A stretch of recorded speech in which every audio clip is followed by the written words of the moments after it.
I heard something about talking ghosts and monsters, and the rest was blah, blah, blah, blah, blah. So my story tonight is called Mijo, Tales of a Mexican Mama.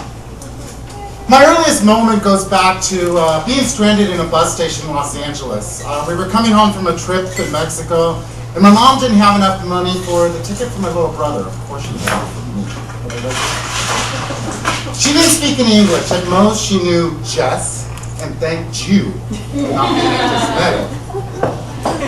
Somehow, she managed to ask a stranger for assistance. She offered her watch, her ring, and the gentleman said, "No, not necessary. It's okay. It's okay." He gave her $10 for the extra ticket.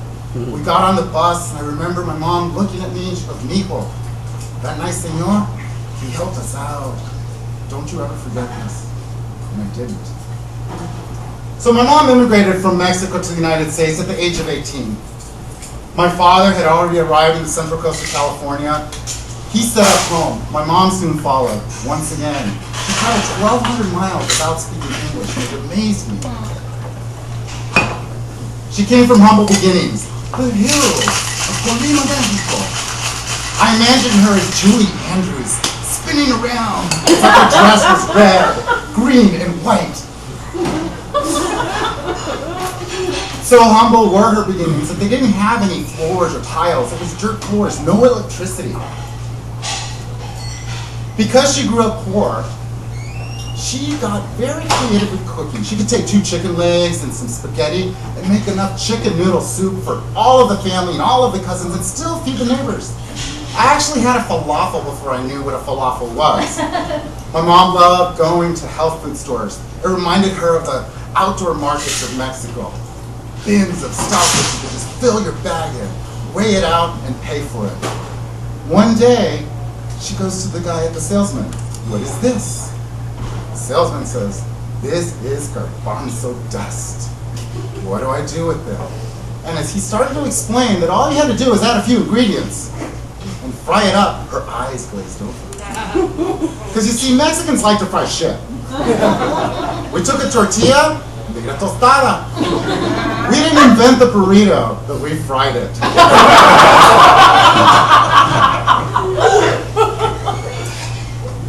So I looked at my mom one night as she sets this plate in front of me. ¿Qué es esto? And I'm looking at this weird patty on my plate next to my beans. And she's like, "Mijo, just eat it. You'll love it. It's fried." It's fried. So I was affected. JCPenney called us little portly kids husky. I wore husky and it was torture. The name itself was imprinted on the jeans in very large letters, husky, so everybody could read it. It was torture. From the condescending sales lady who pursed her lips when I was in the juniors department. "Well, I think you're more of a husky." Then there were the kids at school, both the boys and the girls alike. I was always the last one to be picked in dodgeball because I was an easy target as a husky. One day I came home and I was crying, and my mom was like, "Mijo, ¿qué pasa?" And I'm like, "Mommy, you don't understand. I don't want to wear these husky pants anymore. The guys tease me. The girls call me gordo. One girl made fun of me and asked me if I should be eating that burrito at lunch." My mom looks at me and starts laughing, and I cried a little bit harder. Then she realized that I was serious. And she looked at me and said, "Mijo, a husky, it is like a wolf. Ow!" So we hugged for a little bit longer. We howled a little bit. And I knew the next time that someone called me husky, I would look at them and say, "It's like a wolf. Ow!" Soon after that, she started taking the husky labels off my jeans without me knowing. And once I grew out of them, I was no longer a husky.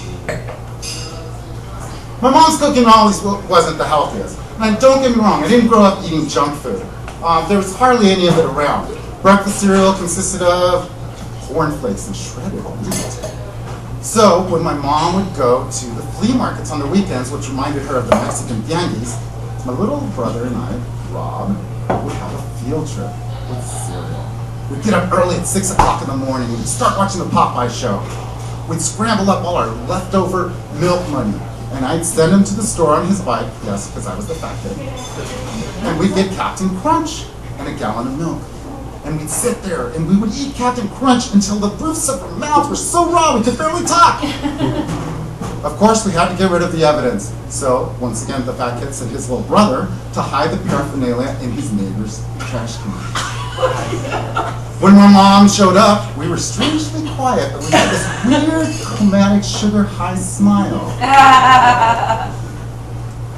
After several visits to the health center, my mom was educated and she learned that, you know what, maybe the diet is not the best, and I was really fat at this time.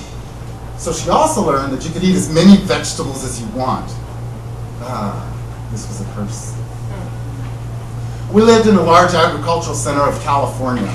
And because my parents were field workers and migrant field workers in the area of California, they knew a lot of the farmers. She had access to some of the best produce. And they let her pick it freely. But my mom had a weird habit of latching onto a vegetable. There was 101 ways to cook cabbage. Oh my God, and sauerkraut was not one of them. I remember having breakfast scrambles with cabbage and queso fresco. I opened up my lunch bag. There was a sandwich. Instead of lettuce, I had cabbage. And then there was the perpetual, everlasting cabbage soup. I swear to God, every night she just added some more potatoes, a can of tomatoes, and another head of cabbage. And I looked at her and I would plead, but Mommy, cabbage again? See, Mijo, you should be grateful you have so much cabbage that we can eat it every day for every meal. When I was young, she would say, and then I'd interrupt her. I know, Mommy, you didn't have electricity, your floors were dirt. Eso es correcto. That's right. And now I have carpet. I appreciate what I have. I appreciate what's given to me. So eat your soup, and if you don't enjoy it, at least appreciate it. See, Mommy, and I would dramatically eat the soup, over-exaggerating about how wonderful the flavors were and how Aztec kings would be so jealous not to have such a great cook as my mother. I made her laugh, and she knew that that was my way of saying sorry. My mom really took us out to fast food. I didn't have Taco Bell until I was in high school. Mijo, that's not Mexican food, it's junk. Our dad, when he was alive, he would take us to McDonald's and it was a secret treat that nobody knew about. But my mom preferred the charred broiled flavor of Burger King.